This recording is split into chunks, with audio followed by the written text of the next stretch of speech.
In front of me is Samsung Galaxy A20e, and today I would like to show you how you can download and apply iOS Launcher on this Samsung. First of all, go into Play Store, click on the search bar and type in iOS Launcher. Then install this free app from this developer and open it.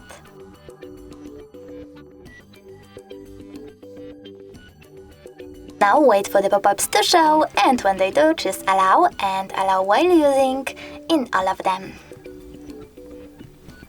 When you're ready, click on Home button.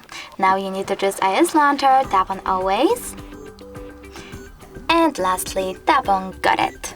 As you can see, Apple layout was applied successfully on my Samsung.